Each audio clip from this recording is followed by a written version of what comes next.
Tu te rapproches de Dieu, ça va. Tu le laisses, ça va plus. Tu te rapproches de Dieu, ça va. Tu le laisses, ça va plus. Ta vie physique dépend de ta vie spirituelle. Si tu n'as pas compris ça, tu vas tourner en rond, devenir vieux, quitter la terre sans avoir accompli ce pourquoi tu es là. Tu ne peux pas réussir sans Dieu. Tu ne peux aller loin sans Dieu. Si tu n'es pas protégé, tu vas te faire avoir. Il y a trop de méchants sur la terre qui utilisent les œuvres sataniques pour jeter des sorts aux gens. Tu as besoin d'être protégé. Donc pour cela, il faut établir un hôtel de la prière. L'hôtel de la prière, ce n'est pas que tu vas aller construire un truc comme ça, puis ça va t'en prier tous les jours. Non. C'est pour dire qu'il faut que ça fasse partie de ton programme. Tu dois établir dans ta vie de tous les jours que toi, tu dois prier. Tu ne dois pas passer une journée sans prier. Dieu nous permet de faire un jeûne de 21 jours. Je bénis le Seigneur pour tous ceux qui se sont ajoutés à moi pour pouvoir faire ensemble ce jeûne. Nous avons dit que 2019 doit être une année de révélation spirituelle, de communion profonde avec Dieu. C'est très important parce que c'est de là que tout part. Et donc, vous qui nous prenez en marche, ne vous dites pas, bon, je n'ai pas commencé au début, non.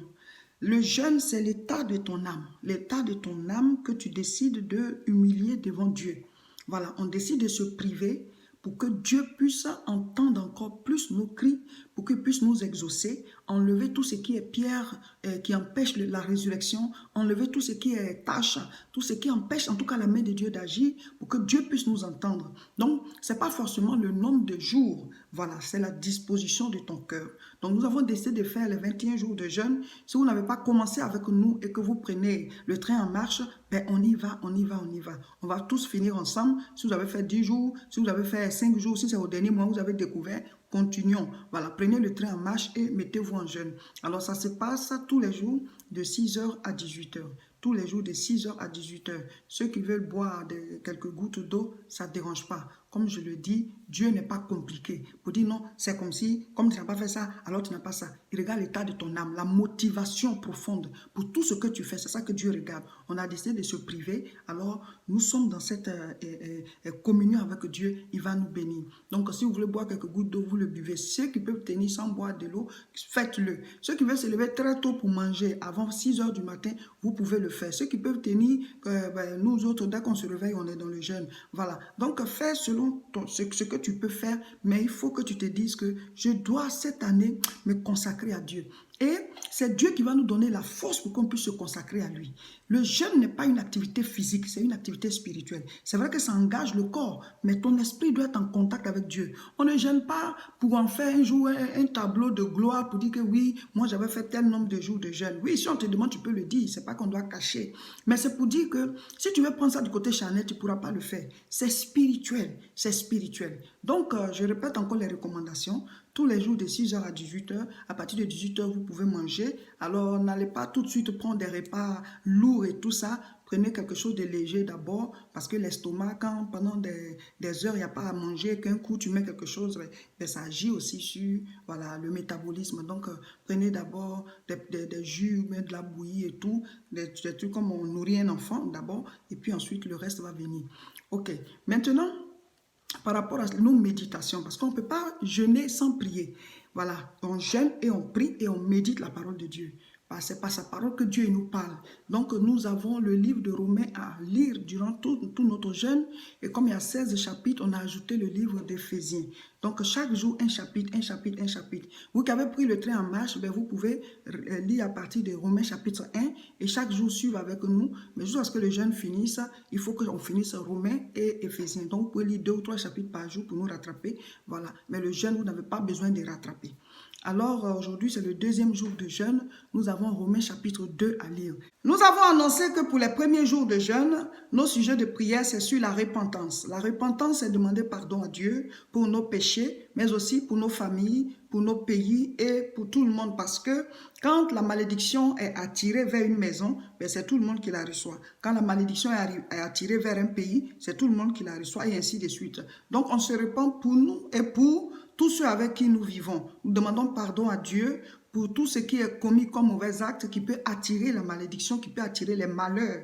Voilà. Donc, nous sommes en repentance.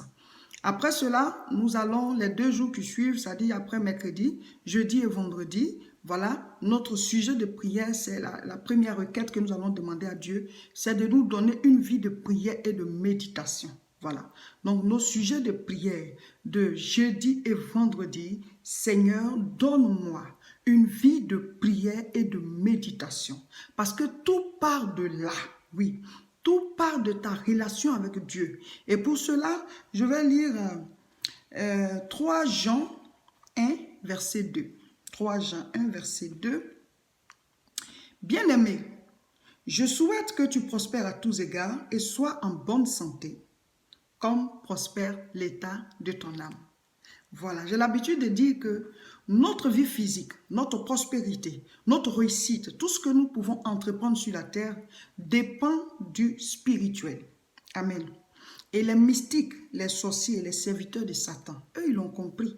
Souvent, vous voyez quelqu'un, il a percé. On dit, oui, il a un bon médicament, il a tel gris-gris, il fait le mysticisme, il fait la sorcellerie, il fait ceci, il fait cela.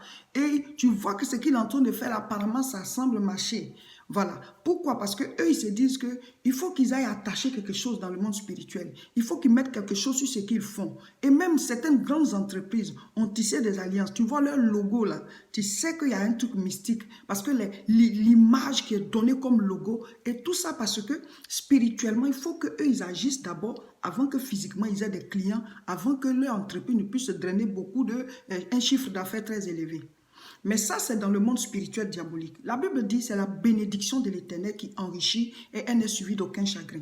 Ceux qui s'en vont consulter les devins, on leur dit de faire des sacrifices. Ils sont obligés de sacrifier des choses et ça leur fait des chagrins. Ils sacrifient même des gens, ça leur fait des chagrins. C'est pour ça que la Bible dit que lui, Dieu, quand il bénit, il n'y a pas de chagrin.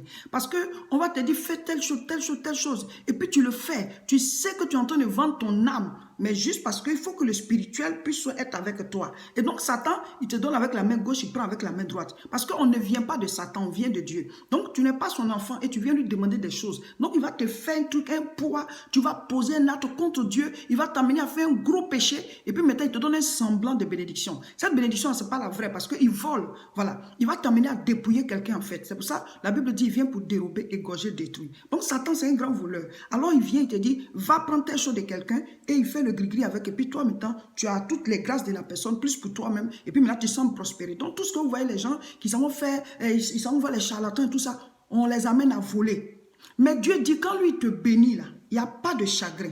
Donc, ça veut dire quoi? J'ai pris l'exemple du monde des ténèbres pour vous faire comprendre que si le spirituel n'est pas avec toi, tout ce que tu fais physiquement, ça peut même sembler marcher au départ, mais ça va s'écrouler.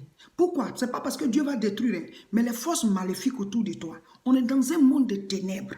On est dans un monde de ténèbres qui s'oppose à tout ce qui est réussite, qui s'oppose à tout ce qui est gloire. Donc ça va t'attaquer. Donc tu es obligé d'avoir une protection.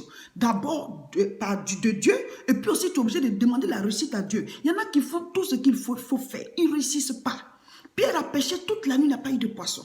Il y a des gens qui ont toute l'intelligence qu'il faut. Ils ne réussissent pas. Tu ne comprends pas. La fille, elle est belle. Elle ne se marie pas. Telle personne, il a tout. On dit oui, tout est en place, mais elle ne fait pas d'enfant. Lui aussi, tout est en place, il ne fait pas d'enfant. Il y a des choses qu'on n'explique pas. Vous devez comprendre que le monde spirituel doit être avec vous. C'est pour ça que la Bible dit, prospère à tous égards et sois en bonne santé, comme prospère l'état de ton âme. Ça veut dire, plus ta relation avec Dieu grandit, plus cela rejaillit sur ta vie physique. Voilà. Parce que c'est la source. Dieu, il est la source. Il est le générateur. Il n'a pas été créé. C'est lui le créateur. Il ne vient pas de quelque part. C'est lui qui est là. Il est l'origine. Vous voyez. Donc, nous tirons notre vie de Dieu. Donc, si quelqu'un est connecté à Dieu, ben ça coule. Vous voyez, quand Jésus dit qu'il est le cep et que nous, on est les sarments, ça veut dire que lui, il est le tronc. Nous, on est les branches. Donc, quand tu vois les fruits qui sont sur la branche comme ça, puis la branche est en train de bouger parce qu'il y a beaucoup de fruits dessus, les fruits que la branche porte ne viennent pas d'elle. Ça vient du tronc, parce que le tronc, c'est lui qui est fixé, et qui a les racines et qui fait la sève. Donc, nous portons du fruit, mais parce qu'on est connecté à Dieu. Donc, si une branche est coupée et qu'on l'enlève, on la dépose, elle va sécher. Elle ne peut même plus porter de fruits. Et c'est ce qui vous arrive. Il y a des gens, à certains moments, ils sont beaucoup connectés à Dieu. Quand ça commence à aller, paf, ils laissent tomber la vie chrétienne et ils s'en vont maintenant dans le monde. Et quelques temps après ça, les fruits qu'ils avaient commencé à produire, ça commence à sécher, ils retournent à zéro. Donc, leur vie en dents de scie, ils montent, ils descendent, ils montent, ils descendent. Je vais lire l'évangile de Matthieu, chapitre 6, au verset 9. C'est une prière que nous pouvons même réciter parce que c'est ce que le Seigneur nous a donné comme prière. Il a dit, notre Père qui est aux cieux, que ton nom soit sanctifié, que ton règne vienne. Mais je vais sauter jusqu'au verset 11. Il dit, donne-nous aujourd'hui notre pain quotidien. Voilà. À travers cette phrase-là, nous devons comprendre que Dieu, il donne le pain quotidien. Il donne le pain du jour. À chaque jour, Dieu donne une bénédiction. Vous voyez? Donc, si tu n'as pas un temps de prière réservé entre toi et Dieu, chaque jour, tu rates tellement de grâce. Tu rates tellement de bénédictions. Il y a des gens qui prient une fois chaque semaine, qui prient une fois par mois, qui prient une fois par an, ou alors ils se retrouvent à l'église que quand il y a des cérémonies. Donc, toi et Dieu, vous êtes des inconnus, vous ne vous connaissez pas en fait. Parce que lui t'a juste créé, mais tu n'as pas une relation avec lui. Pourtant, tu dis que tu es chrétien. Dieu dit, la relation avec lui doit être quotidienne. De la manière dont chaque jour le soleil se lève, c'est comme ça que chaque jour, toi et lui, vous devez vous rencontrer. Donc, établis ton hôtel de prière. Ça veut dire ton programme, ton emploi du temps. Où chaque jour, tu dois consacrer du temps à Dieu. C'est toi qui fais ton emploi du temps. Tu sais à quelle heure tu vas au travail. Souvent, on n'a pas le temps, mais on a le temps pour manger. Or, la Bible dit, l'homme ne se nourrira pas seulement de pain, mais de toute parole qui sort de la bouche de Dieu. Si tu trouves du temps pour nourrir ton corps, tu dois trouver aussi du temps pour nourrir ton âme. Amen. Parce que ce n'est pas ça seulement qui te nourrit. Si tu nourris que ton corps, ça veut dire que ton âme a faim. Et donc, c'est pour ça que vous ne réussissez pas. Parce que c'est ton âme qui évolue et puis ton corps suit. Quand tu es là comme ça, tu dis, je vais me lever pour aller là-bas. C'est un esprit, ça se passe. Et maintenant, physiquement, ton corps fait. Donc, si spirituellement, tu ne sais pas où tu vas, ben, tu tournes en rond. C'est pour ça que les gens ne trouvent pas leur vie, ils ne trouvent pas leur bénédiction, ils ne trouvent pas tout ce qu'il leur faut. Et quand le Seigneur lui donne le pain quotidien, c'est vrai que c'est la nourriture, Dieu va nous donner à manger. Mais aussi, il y a le physique, il y a les besoins aussi. Par exemple, tu as besoin de mariage. Tu as prié, mais demain, tu es déjà marié. Tu as besoin maintenant de l'enfantement. Donc, ton pain du jour est différent par rapport à tes besoins. Quand il dit le pain du jour, ce sont les besoins du moment. Ah, hier, je me portais bien, mais aujourd'hui, je ne me sens pas bien. Aujourd'hui, ton pain du jour, c'est la guérison. Tout ce dont tu as besoin à ce moment précis. Donc, quand tu passes une journée sans prier, tu ne peux pas savoir combien de choses tu rates. Combien de choses, ton pain d'hier, ton pain d'avant-hier, tout ça c'est en réserve et tu as raté cela. Il y a des gens qui prient une fois par semaine, une fois par mois, une fois chaque cérémonie, ou alors quand il y a des fêtes, ils se retrouvent dans la présence de Dieu. Donc toi et Dieu, en fait, vous ne vous connaissez pas. Mon frère, ma soeur, 2019 doit être une année de communion avec Dieu.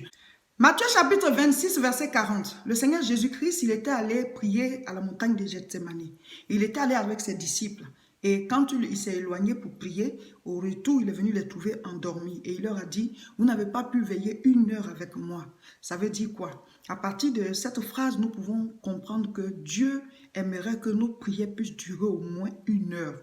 Donc, quand tu décides d'établir ton hôtel de prière, c'est-à-dire ton programme de prière, que ce soit un emploi du temps entre Dieu et toi, alors il faut établir 1 heure de prière. Si tu vois que ton programme ne te permet pas de faire 1 heure d'affilée, tu peux faire 30 minutes, 30 minutes. Mais au moins dans les 24 heures, accorde 1 heure de prière à Dieu.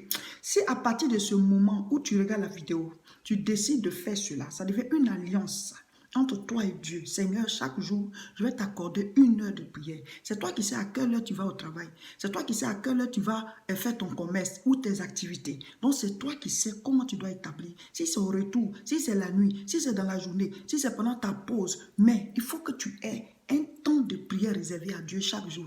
Il faut le faire, tu vas voir. Tu m'enverras des témoignages après. Je vous dis, c'est parce que vous êtes déconnecté de Dieu. C'est parce que vous n'avez pas une relation personnelle régulière. Sinon, Dieu, là, il ne nous a pas envoyé sur la terre, on va traîner comme ça. Lui-même, il a dit, les oiseaux du ciel ne sèment ni ne moissonnent. Ils n'ont aucun besoin.